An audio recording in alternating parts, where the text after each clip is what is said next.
please join me in welcoming Dr. Stephanie Nixon and her talk, Why Future Building Demands a New Kind of a Leader.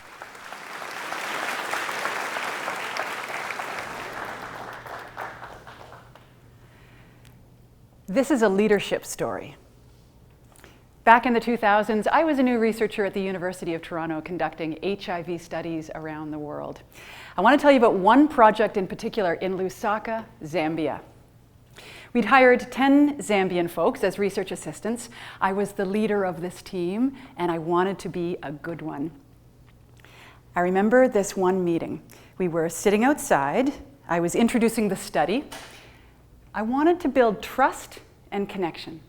Trust and connection, not only because it feels right, but also because I knew it would help us achieve our project deliverables. So I had us sitting in a circle. We were taking time for introductions. I was making jokes. But I sensed there was something getting in the way of connecting.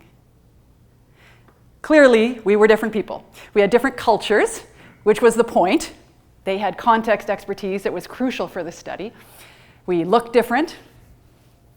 We sounded different. For instance, I could speak one language and they could all speak at least 4. I remember feeling humbled. And also feeling something else. It was more than being different. It was that I somehow held a kind of power that I couldn't joke or behave my way out of. I'd had this sense for a while. It showed up as a feeling in my stomach that there was something important that I was missing. Have you heard the story about one fish swimming up to the other and asking, "How's the water?" To which the second fish replies, "What's water? What's water?" The fish is swimming in something foundational to its world and doesn't even know it exists. Now I realize that back then I was having a what's water moment. My name is Stephanie Nixon. I'm a Vice Dean in the Faculty of Health Sciences and Director of the School of Rehabilitation Therapy at Queen's University in Kingston, Ontario.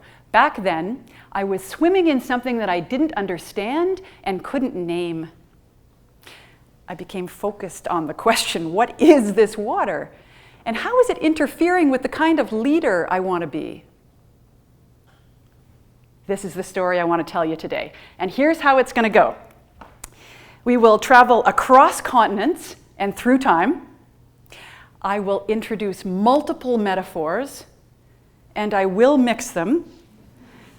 I will invite you to feel some of the feelings that have gone along with this great unlearning. And then, in the final minute, right over here, I will introduce the research plot twist that got made possible by all of this. You ready? Okay, so let's go back to my question. What is this water and how is it interfering with the kind of leader I want to be? That question led to other questions like, I'm a Canadian in Zambia. How does this position me in history? I didn't know much about colonization then, but I knew enough to get to the question, how might colonialism be playing out right now? And here's a biggie. When I was in Zambia, my whiteness was glaringly obvious. There was no not noticing it, like it had been so easy for me to do in Canada. Which led to the question, how might whiteness be playing out right now? Let's pause for a minute. I want to acknowledge that this story may be hard to hear. That I had become an adult without really tuning into my race, when other people have to think about their race every day, often since being small children. I had become desensitized to things that were obvious to others. I've also come to understand that this was the intended effect of the water I was swimming in. So, let's return to Zambia and my growing instinct that there was something cold in the water. I started looking for answers to those questions, and guess what? It turns out lots of people know about this. These answers are very well understood, and these answers have fundamentally changed how I lead. An early light bulb was asking, who knows about colonialism and whiteness? And realizing It was my Indigenous colleagues back in Canada who I'd been working alongside for years in the HIV movement, but I hadn't had my eyes or ears open enough to receive the teachings they'd offered me. Because it turns out those questions, what does my colonial position, what might my class position, my whiteness have to do with this? They're not just relevant in Zambia. They matter right here on the land where I was raised and now raise my own family.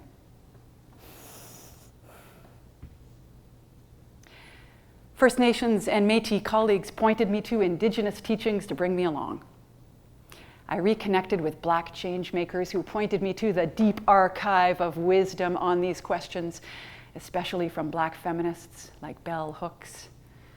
I learned from queer and trans folks, from disability justice folks and other community leaders driving social change.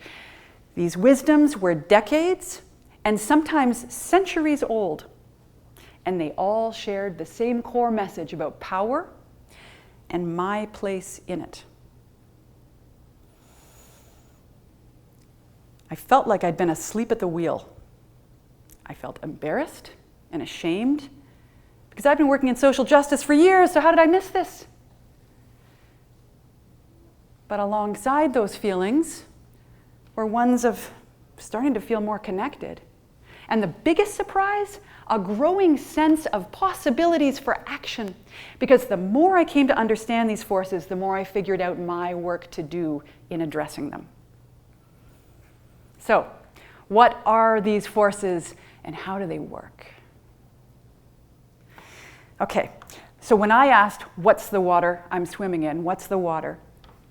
I discovered it's a particular mindset, a power over mentality that trains us to think about all the wonderful ways we're different, like the color of skin we happen to have, whom we love, how we move, not in terms of our natural diverse humanness, but in terms of there being one right way, which becomes seen as the norm, with all else positioned not just as different, but wrong, as the other, that needs to be saved, or fixed, or feared, or hated.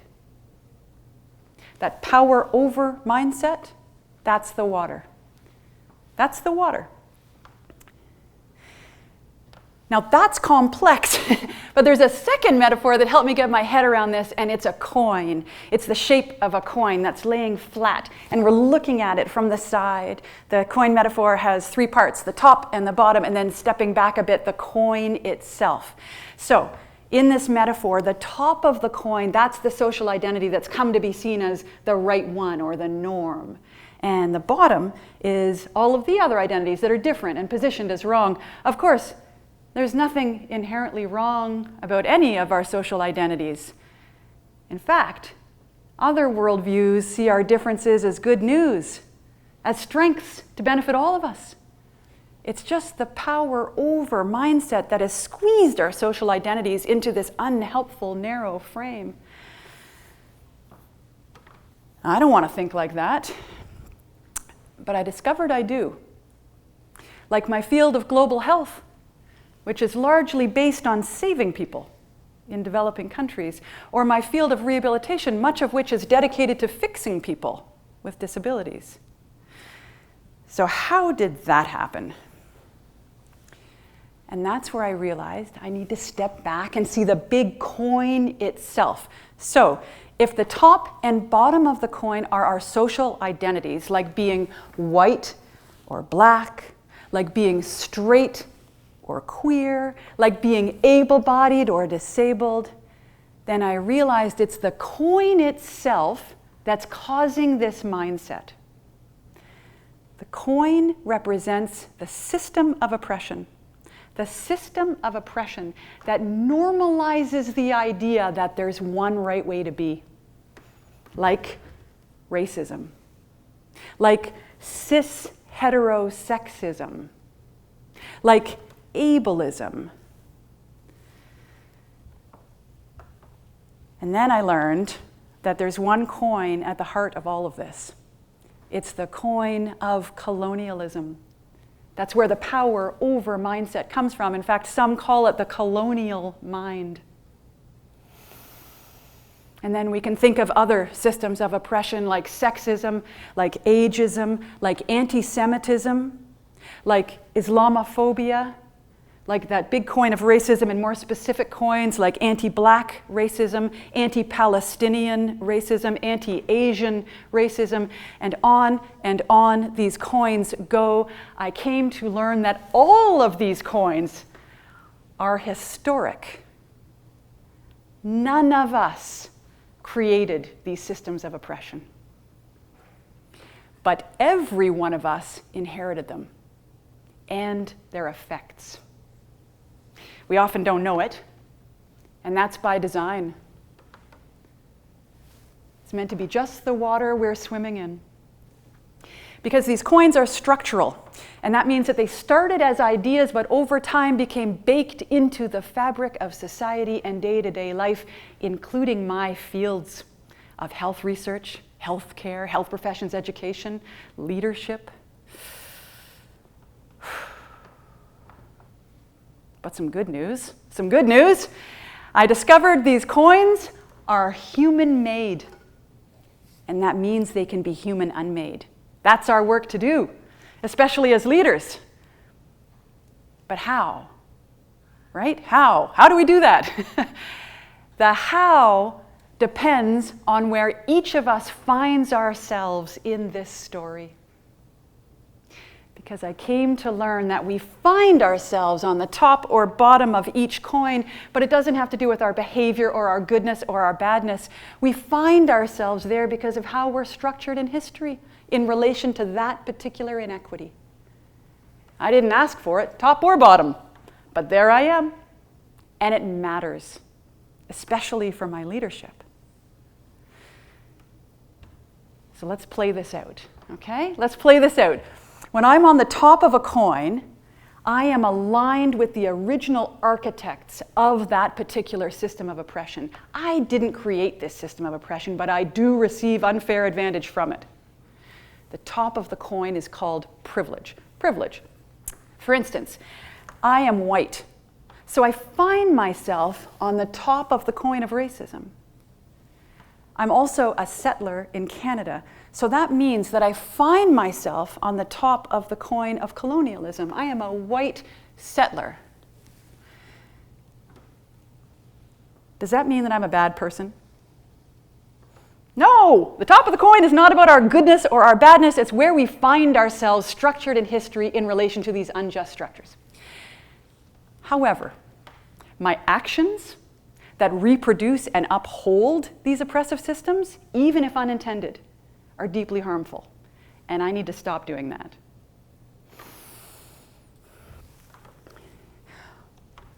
When we're on the bottom of coins, it's the opposite.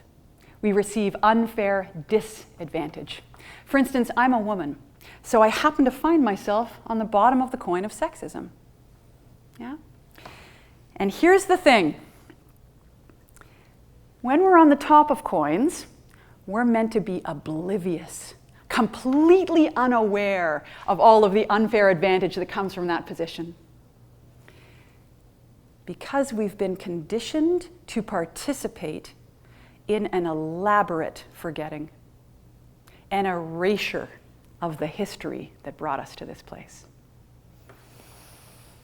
But the coins where we're on the bottom, we're usually well aware of the arbitrary disadvantage that comes from all that, from that position.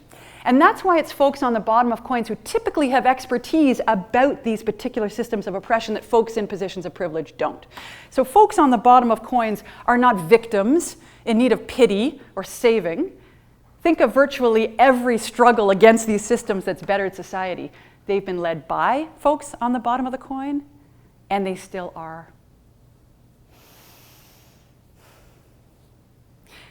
So here we are, mentally mapping ourselves into this history, realizing that we find ourselves on the unfair disadvantage side of some coins and the unfair advantage side of other coins at the same time. Yeah? Which brings us to the idea of intersectionality. intersectionality gifted to us from Black feminists, from the Combahee River Collective to Kimberly Crenshaw, the understanding that coins do not operate in isolation. They are all interconnected. That systems of oppression intersect to create complex arrangements of advantage and disadvantage. Woo! So picture me back then, an emerging leader, as all these insights are landing. It was so destabilizing, all these micro moments of heartbreak. But the more I named it, the more I found others who were also concerned about the water we were swimming in. And it was through those deepened relations that I had my biggest aha about coins. It's that systems of oppression are bad for everyone. They are bad for everyone. They are harmful. They're designed to be harmful for folks positioned as the other. But folks who benefit from them, they're bad for us too, because of the ways they were designed to separate and disconnect us from each other, like me in that circle in Zambia. Or the way they create moral distress because the impact of our actions is not aligned with our values. Like that feeling I had in my stomach that something was off. Or the way they create a zero-sum scarcity mentality. So folks in positions of privilege think that giving up power or resources means the only option is that they will lose something or be treated like the other side of the coin. Instead of realizing there are beautiful alternatives to this narrow over-power mindset. These coins, these systems of oppression, they interfere with effective leadership. They were designed to divide us and produce inequity. And for the most part, they're working exactly as they were designed. So, how's the water? Yeah?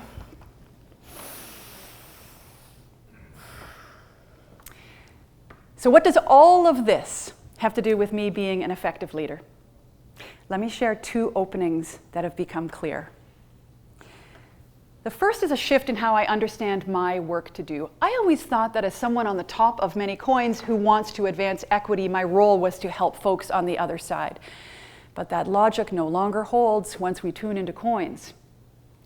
The power over mindset tricked me into thinking that the problem to be addressed was folks on the bottom of the coin. But that's a misdiagnosis. As long as I frame the problem as vulnerable communities in need of my help, then long live the coins. Once I correct the diagnosis to systems of oppression and the way they play out through me and my fields of research, health professions education, leadership, well, my orientation for action shifts dramatically. To begin, I'm no longer the expert. I didn't even know I inherited all these coins. And maybe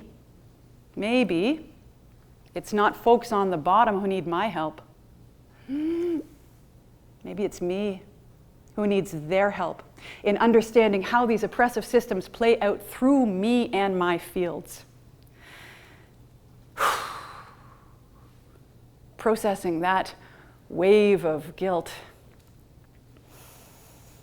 but not shutting down. Rather, opening up, moving from power over to power within, shifting from guilt to humility and accountable action. How? The first step for all of us is to figure out which are the coins where we're on top. And then it's to do the work of learning about that system of oppression, not the folks on the other side, the system of oppression itself, and our social identity on the top. We're being called to a fundamental reorientation where our work is no longer to help folks on the other side of the coin, it is something else. It's using our power and our safety to name these unjust structures. And it's about action, working in solidarity with and with accountability to leaders on the other side of the coin, to tackle our common issue, which is these intersecting oppressive systems. And for me, the way they play out in healthcare, health professions education, health research, and my leadership in all three. It's doing our part in the material redistribution of power and resources. Because I came to realize that the struggle to dismantle these coins, it's been going on for ages. It's just been waiting for me to show up in my lane. Here's the second lesson. Now that my diagnosis of the problem has shifted, so has my fundamental why. I'd been taught forever that my job was to be altruistic, to help folks on the other side. And sure, altruism is inherently good, but now I recognize that if my goal is dismantling these oppressive systems, then altruism is a distraction. It's a distraction because it fuels the misdiagnosis that the problem to be addressed is folks on the bottom of the coin, which conveniently allows me to sidestep confronting the causes of inequities and my own complicity in upholding them. So, if helping folks on the other side of the coin isn't the starting point, then what is? What is? I learned it's about finding my own stake as a white person in dismantling racism. My own stake as a straight cisgender person in disrupting cis heterosexism. My own stake as an able-bodied person in dismantling ableism. My own stake as a settler in coming to understand there are alternatives to the power over colonial mind. It's realizing that my humanity is also tied to dismantling these oppressive structures. Or paraphrasing Indigenous leader Lilla Watson, that the liberation of folks on both sides of the coin is bound up together. We all need to be freed from these oppressive systems that were designed to harm, to move from power over to power with, in order to co-dream a more just future into being. Some call this collective liberation, and that's my new why. What does this look like for me as a leader? It isn't a side project. This anti-oppression, or what my Mohawk collaborator, Tecumseh, Dr. Ed Connors, calls peacemaking or future building, it's a practice. It's a practice at the heart of my leadership. And also at the heart of my research. I vividly remember these insights landing for me when I was in Zambia and thinking to myself,